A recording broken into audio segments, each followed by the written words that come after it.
Hello, I'm Casey Aiken, and this is 21 This Week. Coming up next, will closing restaurants to outdoor dining stop the spread of COVID-19 in Montgomery County, or simply put more low-income people out of work? Most can't wait for 2020 to end, but will 2021 be any better? Our panel of insiders will give you the story behind the story. We're joined by the Dean of Democratic Politics, Sam Statland, Secretary of the Maryland Republican Central Committee for another 2 years, Mark Uncapher, Republican National Committee woman Nicolee Ambrose, and former County Council member Mike Knapp. Stay tuned for these stories and more on the next 21 This Week.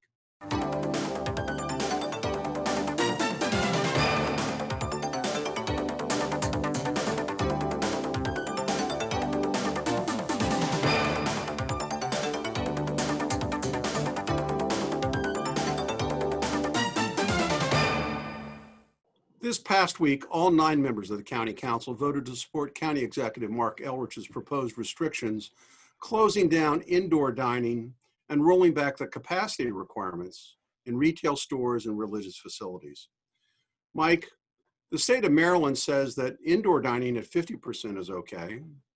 Anne Arundel County says that occupancy levels in churches is safe at 33%.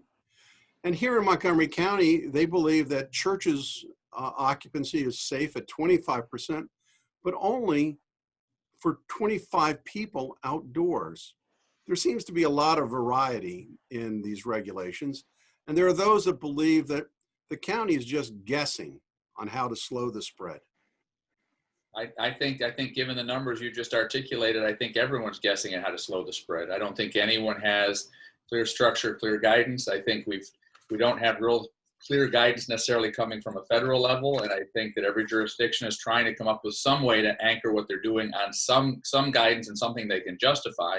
But I think it really just depends upon where people are and what they're trying to do. I've gone to church a couple times, and honestly, we haven't even met the 25% threshold because people have been concerned putting too many people in a closed place. That being said, we're seeing pictures of places where folks are clearly overcrowding in bars and other social environments. And so I really think it's just a matter of trying to give folks some guidelines and trying to do something that says, here's a structure in which we can operate that makes sense. But I don't know that anybody actually knows what makes the most sense other than wear a mask, wash your hands, and try to not breathe on people and stay some degree of distance apart from each other.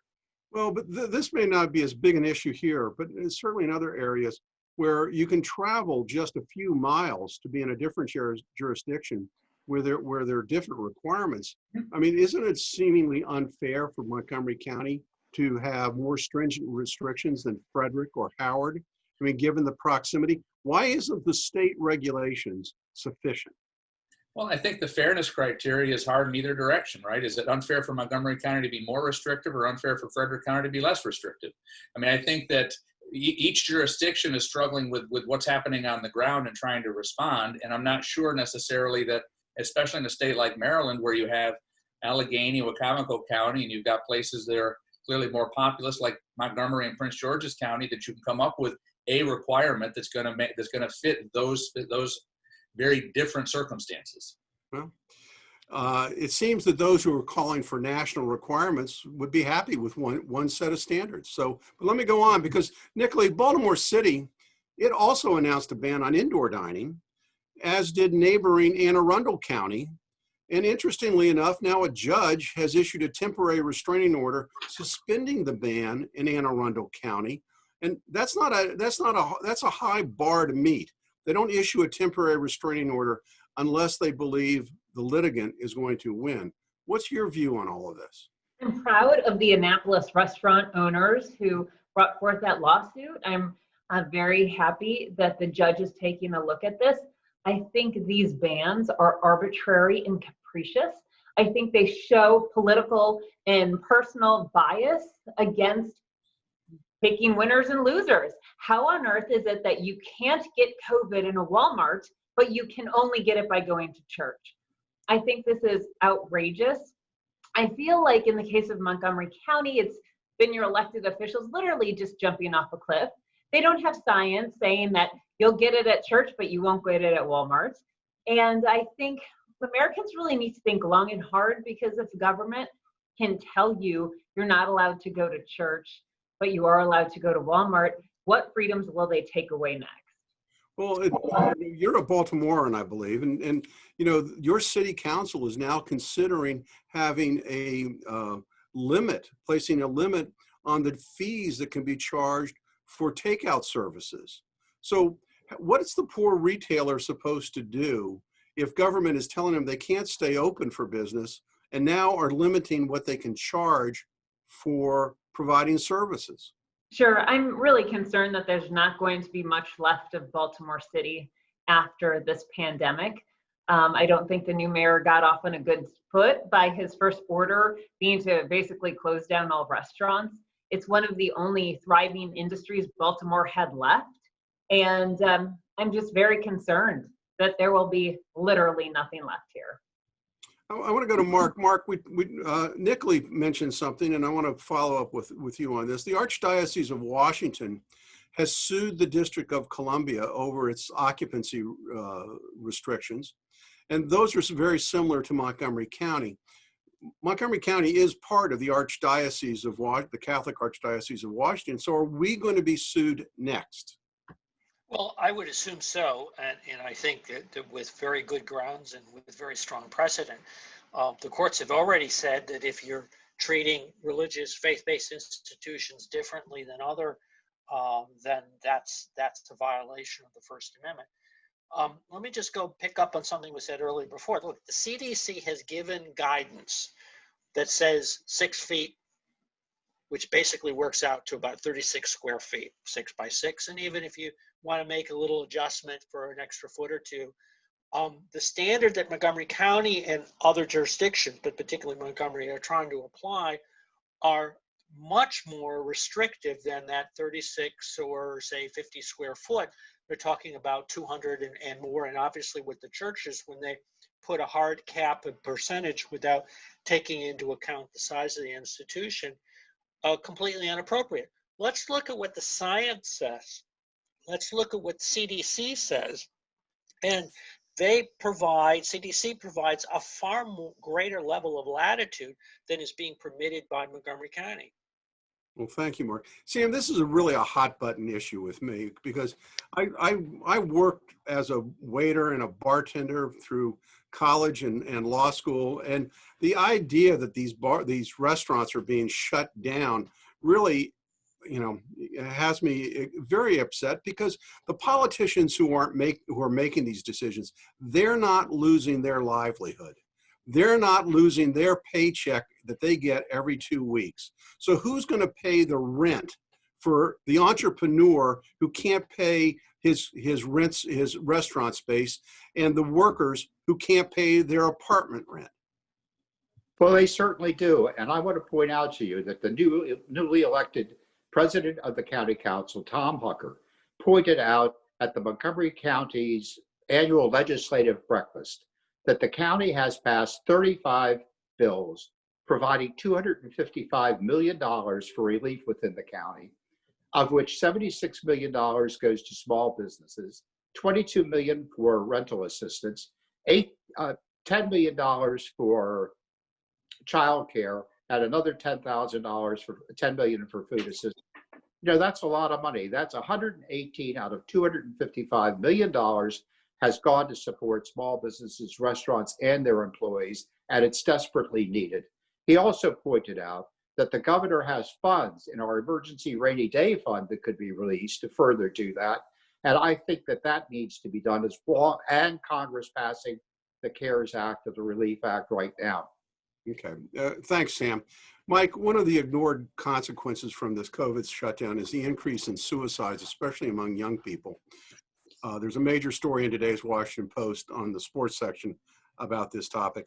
Is government looking enough at the negative effects of social distancing? Oh, not at all. Not at all. And I think that this is just one of those things of many that have caught people off guard as to what the impact of both the pandemic, social isolation, and then, quite honestly, being 18 to 24 years old and in that range where you're not working, you're not going to school because you can't, and you don't know what's happening next. And oftentimes this is a population that isn't well connected to the support services that we generally have in place. And so government's gonna have to come up with a different strategy. I have two daughters, one's 21 and one's 23, and I'm blessed and fortunate because they're in a social system and a network and can engage with people, but they know so many others who are just on their own. They're living in a community by themselves, completely isolated. And we've got to come up with strategies to figure out how to reach this population and then provide support to that population at a time when it's really difficult to reach out. And that forces government to do a lot of things that they don't do very well. So Mark, the repercussions of the financial repercussions haven't been clearly felt yet. What's your opinion on things? Well, I think you're right. We still don't know. I had a difficult conversation with my son yesterday, who's in hospitality industry. He's been out of work now for 39 weeks. That's coming up with unemployment. Is worried about his rent. Frankly, what he wants, Sam, is to go back to work, and is not looking for a lot of benefits that he has to apply to. He's looking to get to work and do what he does. And I think that's what a lot of Americans are looking for right now. Nicolee, why don't you take 30 seconds to wrap up as we go to break? I think so many of the problems we're having right now are manufactured by government bureaucrats who get paid no matter what they do. It's disgusting. You have people who just want to work. Who are they to tell people it's not essential that they feed their family? And then you say, we've seen numbers come out in the past few days that 83 million plus people say they're struggling to pay their bills. And of course, the Democrats' answer is, oh, let's pass another stimulus package. Well, that's great. Nancy could not have held that up all year long.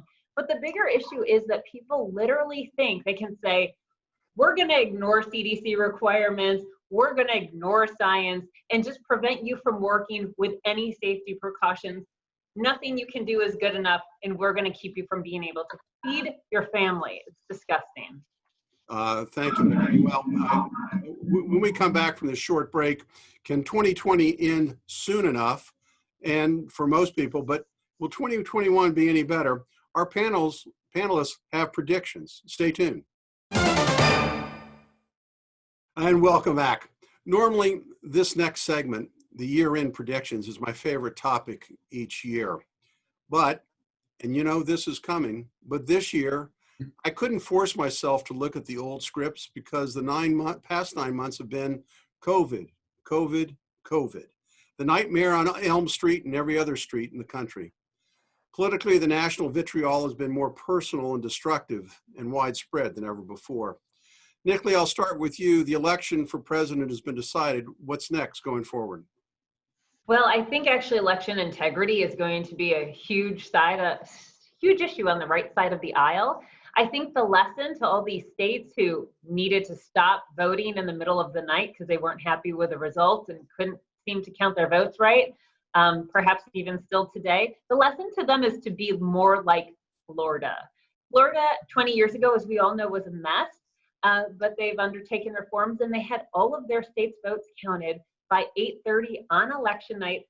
Much bigger state geographically, state with a much bigger population, and they could get it right. So why on earth can't some of these other states in question, like Georgia, Michigan, Pennsylvania, Nevada, Arizona? So I think this is going to be a very big political issue for some time to come. So, Mike, locally, what do you make of this council? And we have a new president of the council this year, Tom Hucker. How is it going to work with the county executive going forward? Well, it hasn't worked well with the county executive so far, and I think that I don't see any indication that that's liable to get much better. And part of the challenge really comes from the fact that the county executive hasn't articulated a real vision or plan. And so you've got now a council that's term limited, or has four of the folks who are term limited, who look at that and go, well, this is a great opportunity for me to articulate a vision or plan in the absence of anything else. And now you've got a body that's actually trying to lead the county by legislating, which never works well.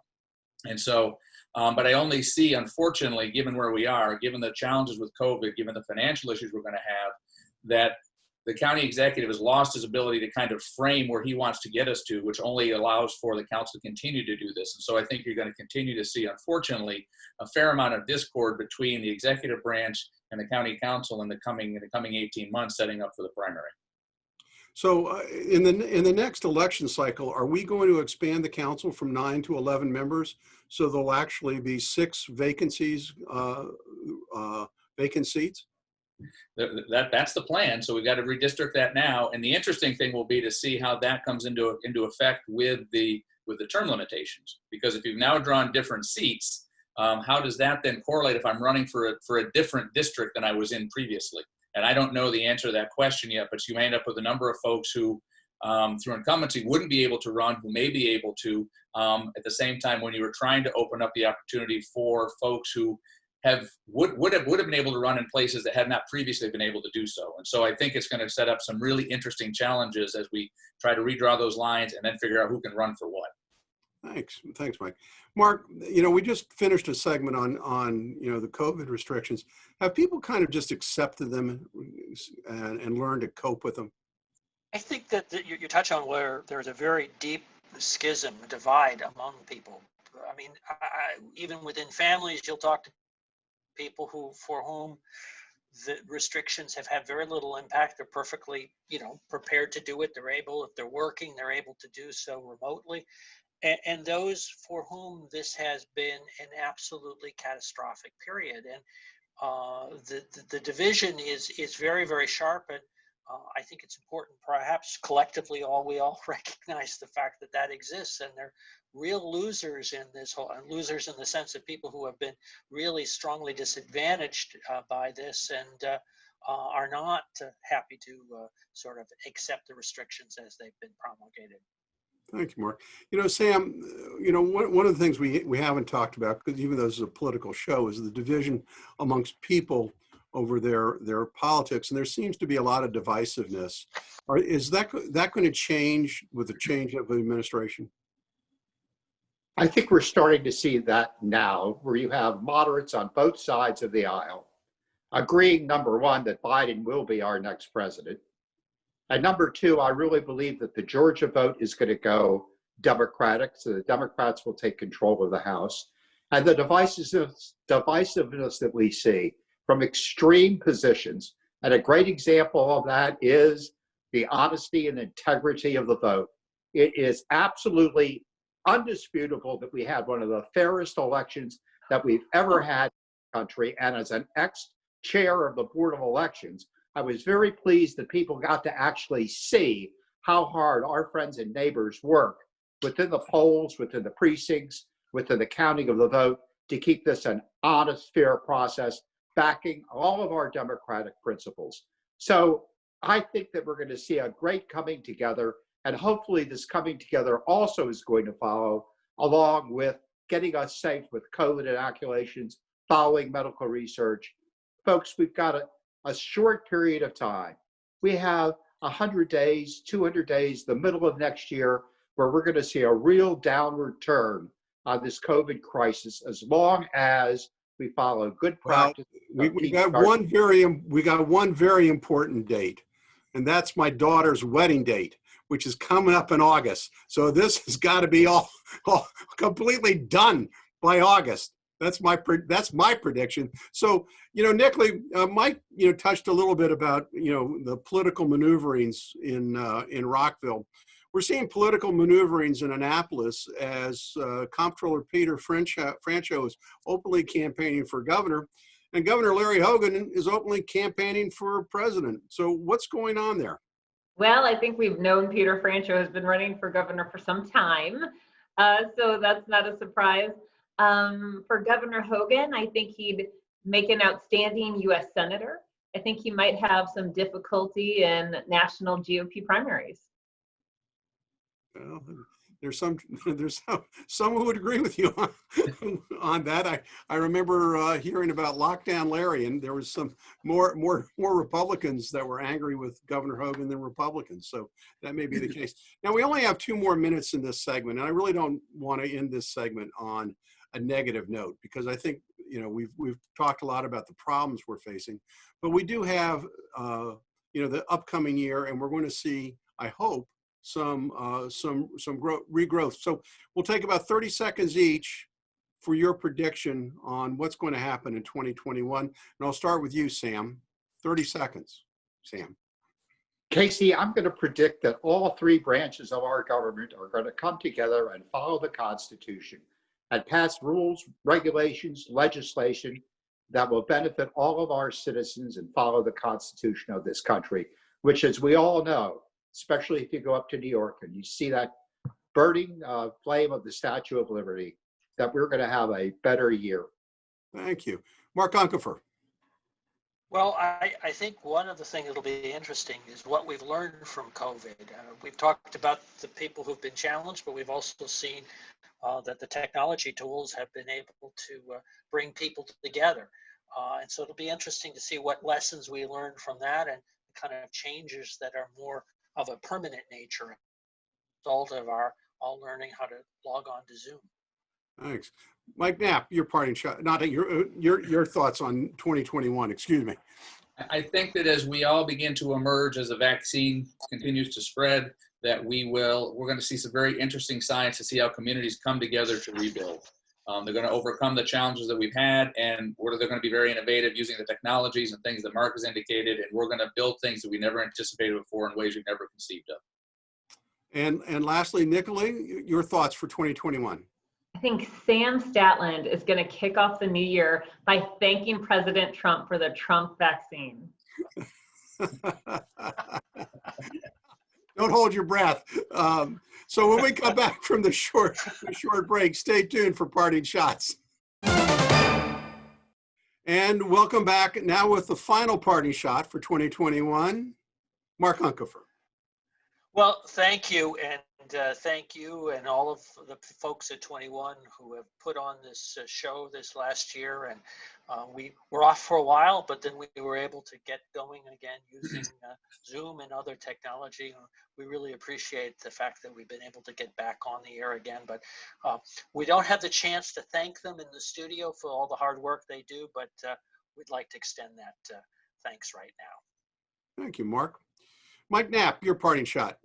Well, as we continue to wrestle with COVID, we know that as many as 50 million people are hungry or will have food insecurity. 17 million of those are children, and we know there's a significant impact here in Montgomery County. And so I just want to call out attention to organizations like the Montgomery Food Network, supported by the Community Foundation, Manna Food, and the efforts they've undertaken. The Black Rock Up-County Consolidation Hub and Germantown Help are just a few, and urge people as we continue through this charitable season to look to contribute to your neighbors, whether through these organizations or others. We've got some really good folks out there doing some really hard work to make sure that our neighbors are being well taken care of. And so please just add in wherever you can. Thanks, Mike. And those are wonderful sentiments, and I hope they resonate with our viewers. Nicolee Ambrose, your parting shot for the final 2020. Well, as we head into Christmas holiday specifically, and happy Hanukkah to my Jewish friends. We are hosting a Christmas with Santa event here in Baltimore City this Saturday for mothers who have lost a child to violence. Many of them have remaining children, and we're doing a big Christmas event where we're doing customized gifts for each family to make sure they know they're loved and remembered and thought of. So if anyone is eager to donate toys, we are collecting and building packages for every family. Thank you. Thank you, Nicolee. Sam Statland, you get the final say on parting shots. Well, I too would like to thank all of the staff at Channel 21 for putting all the effort that they've made this year to keeping us on the air, which is great. And I want to thank Mike for his mention of the food bank, and Mark for his comments as well, and Nicolee for her good work. I wish everybody a healthier coming new year, and say goodbye. Well, unfortunately, this is our last show of the year. It's always a little sad when we do this. I think, but I want to also continue with the spirit of thankfulness. I'm thankful for being able to bring such lively political debate to the citizens of Montgomery County. I miss the crew. And I miss the crew that we dealt with, the cameramen, the lighting guys, the sound guys. I miss them greatly. And I'm sorry that, that, you know, the Zoom is nice, but there's nothing better than being in person. And especially I miss being in person with the guests, the panelists. Thank you for doing this each and every week, to providing Montgomery County with the hardest hitting political talk show. For 21 this week, I'm Casey Aiken.